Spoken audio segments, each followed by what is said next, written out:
What up, Fight World? It's your boy Ego, and I'm back with some more boxing. Back with my original segment, Ego Weight Watchers, where I give you a look into the fighter's lifestyle, progress pictures, especially if they have a fight coming up. Now, a fight that's coming up really soon, September 10th, Gennady Golovkin versus Kell Brook. And I did a video talking about Kell Brook sparring Liam Smith, who also has a fight. He's fighting Canelo. And it's funny to me because I would actually like to see like a Kell Brook, Liam Smith, and Canelo Triple G fight each other instead of the other way around. But this is what we're getting.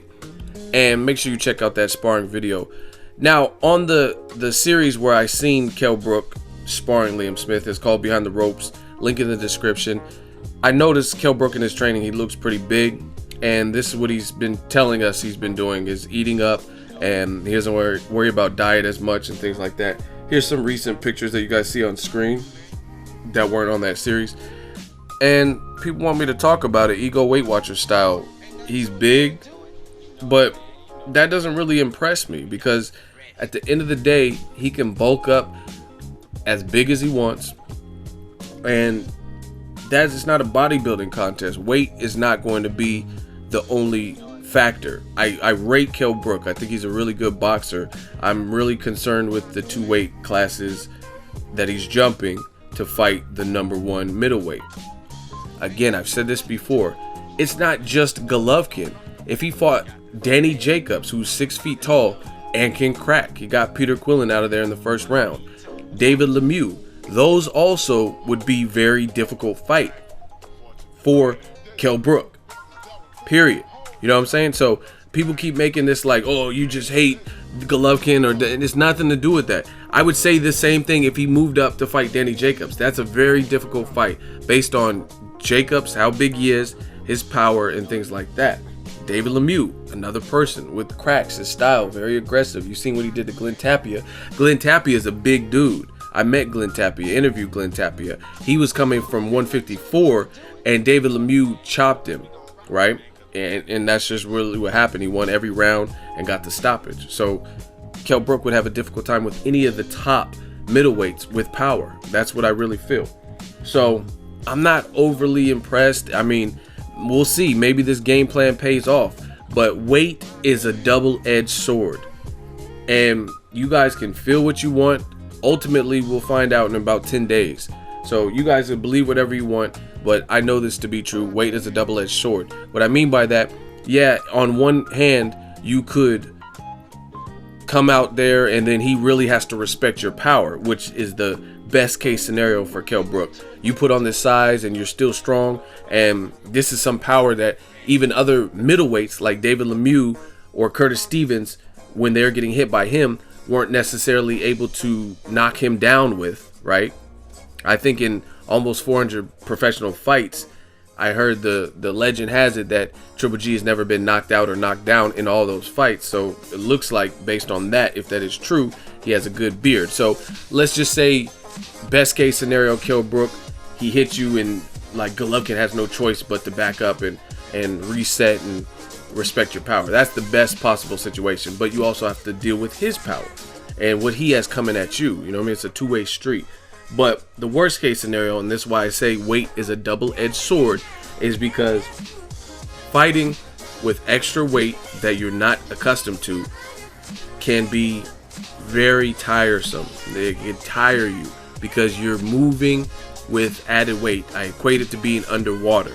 Have you ever just tried punching underwater? You feel a lot more dense and a lot heavier. And I think that could be the case. I think a recent, not boxing, but a recent example in fighting, in combat sport, of this would be Conor McGregor. He was supposed to fight RDA. RDA pulled out with the ankle injury or whatever it was. And he jumped up and said, you know what? I'm Conor McGregor. I'll fight Nate Diaz. Nate Diaz wanted at like 162, 165. And then Conor McGregor says he told Nate Diaz, you know what? Fuck that. Make yourself comfortable. 170. We'll scrap at 170. Now, the thing in that fight, if you guys notice, and I'm using a fight that a lot of people have seen, Conor McGregor, Nate Diaz Part 1, Conor was winning round 1. He looked great, in my opinion, in both round 1s, in the rematch also, but I'm using the first fight that he lost for this example. He looked sharp. He looked crisp. He was putting, every shot was like a death blow. and it cut Nate Diaz's face up bad. You know what I mean? Everything was mean. He put mustard, bad intentions, everything. But in doing that, to try to back up the bigger man, when that bigger man was still standing, what happened in round 2? Conor McGregor, with that added weight, exerting all that energy to try to gain respect of the bigger man, he gassed out. And as soon as he gassed out, Nate Diaz started to return fire and clipped him and rocked him, staggered him back. And then when it got to the ground, it was murder she wrote. Nate Diaz wins by submission, right? So that's one of the things that could happen with the bigger man. And I don't want to hear comments like, oh, that was MMA. I get that. It was MMA. There's different ways to win a fight, submission, guillotine, all that. Okay, cool. But it's still the same in boxing. And it's actually, it might even be worse because Kell Brook can't take it to the ground. He can't kick Golovkin and stuff like that. He has to use his 2 fists. So what happens if you punch him with all your might, and him being a bigger person with a solid beard, he's still there. In addition, you got to deal with his power. So as far as the body and stuff like that, this, like people always say when it's other fighters, like let's say Timothy Bradley versus Pacquiao, they say, oh, who cares if Bradley looks ripped and bigger? It's not a bodybuilding contest. So this is the same thing. It doesn't really matter how big. And the other thing is, Kell Brook still has weight to trim, whereas Golovkin, last time I checked, he was only 5 pounds away from his target. So that is another thing. He has to shave more pounds off than Golovkin. So this whole added weight thing is high risk, high reward. I think I said that right. Basically what I'm trying to say is this whole, it's a huge gamble, but it'll have a huge payout if it works. But if it doesn't, then it's gonna be the huge risk. But if it's successful, it'll work, and I'll give him props for that. This is the thing, like a lot of people are so emotionally invested into fighters, and oh, I'm from the UK, or I'm from Kazakhstan. I like both of these fighters. That's cool. If Kell Brook wins fair and square, he gets props. Great. Now what are you gonna do next? You're gonna go to 54. You're gonna stay up at 60, going back to welter. That's fine. If Triple G wins, great. You know what I mean? He beat the guy he was supposed to beat, and now he can move on and maybe chase down a Billy Joe Saunders, Danny Jacobs, Sergio Mora winner, or Chris Eubank Jr., whatever the situation may be. So that's what it is. Like this, people act like everyone's gonna be as emotional as you may be as a fan. I don't have a horse in the race. I love a good underdog story. If Kell Brook can make me eat my words, then great. I'll get on here. I don't see it happening, but if he does it, I'll get on here. Like, you guys have my word. If he wins fair and squares, no bullshit, and he beats Golovkin, then I give him props. I love a good underdog story. It's that Rocky Balboa spirit. I just don't see this added weight gain necessarily benefiting him. And if it does, I don't know if it'll benefit him over the course of 12, because you start to deplete that gas tank when you're operating with heavier weights. You know what I mean? And this is not something, it's like a weighted vest or something. One time when I was real heavy into the gym and like I was going routinely, I would get on the treadmill and I had, I don't know how much it was, a 60 to 80 pound weighted vest that I used to wear. And I would take that off and then I'd be on the treadmill and I felt like I was Usain Bolt. I was so quick because I was doing it with that extra weight on me. And when I finally took it off, it felt like nothing. But the thing is, that's not how body weight works. Kell Brook can't just like, oh, I feel great with this extra weight, and then immediately shave 10 pounds off and be agile and have that mobility. And the thing is, when I look at Kell Brook style-wise, and I'm not going to say too much in this video because I still got to do the 7 reasons, but when I look at Kell Brook style-wise, he has not showed me the footwork that is as finesse as a guy like Erislandy Lara, Guillermo Rigondeaux, a Floyd Mayweather. And I think that in addition to the power is what he would need. He needs to be very cat-like and elusive to stay out of the way of Golovkin's haymakers and his pinpoint accurate shots with his power. And I just haven't really seen that from Kell Brook. But you guys let me know. He looks to be in shape. We'll see if he can prove me wrong. But as far as him being big, that's good. It sounds like that's what his team wants. They want to carry this weight. But let me remind you, an actual middleweight who is huge for middleweight, or he looked huge, and I noticed that even when he fought Sergio Martinez, is Martin Murray. And you could say, oh, Kell Brook has more power, but we don't really know because we haven't seen Kell Brook fight an elite person at that division. Martin Murray knocked Sergio Martinez down twice, and I thought he won versus Sergio Martinez, but it was in Argentina, and it was raining and all kinds of bullshit, and they gave the fight to Martin Murray. But anyway, when Golovkin fought him, Martin Murray did all right for himself in the first couple rounds. Golovkin started to break him down. Guys like that are small in stature with power, like devastating power. YouTube the fight Curtis Stevens versus Saul Roman, right? And watch how he knocked him out. So I know Curtis Stevens, former chin checker, and he has power, right? He was able to back Golovkin in spots, but he was not able to do it consistently enough to the point where Golovkin would back off and stop his aggression. And then Golovkin won that battle of attrition, plus had that knockdown where Curtis Stevens made that woo face.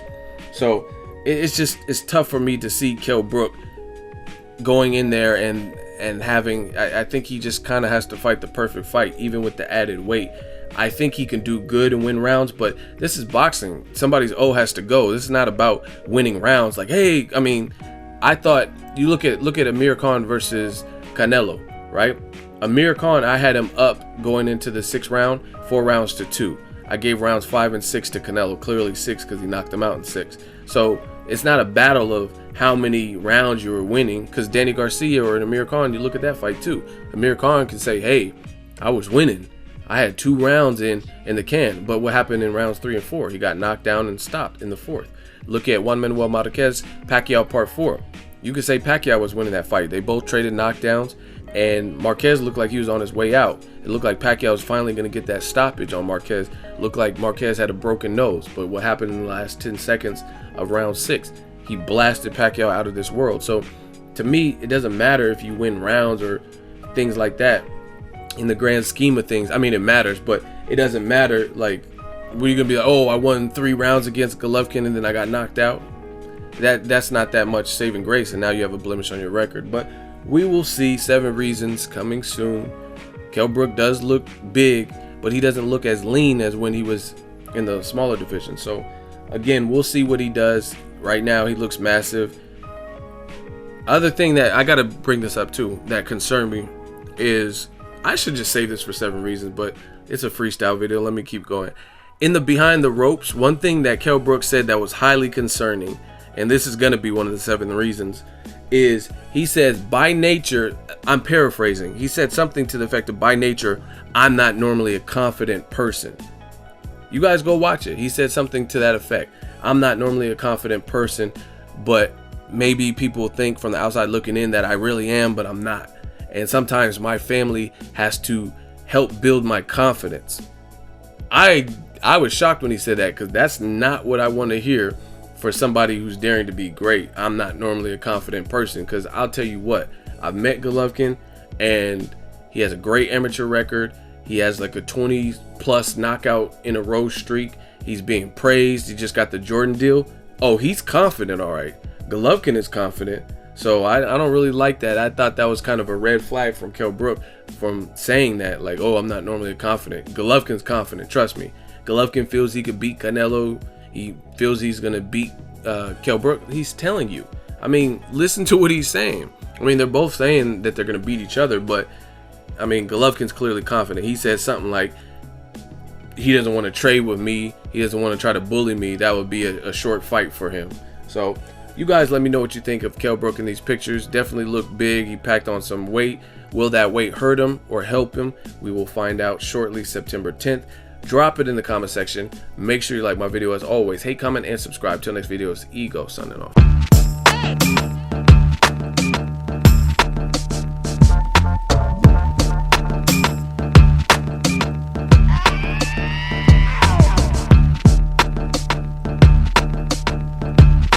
So if you enjoyed this video and want more content like this on the channel, you can show your appreciation by going to the PayPal donate button or the YouTube support button, and you can donate any amount that you feel is equivalent to the value of this video. Much more to come. Thank you guys for your support. Boxing Ego, the future of boxing.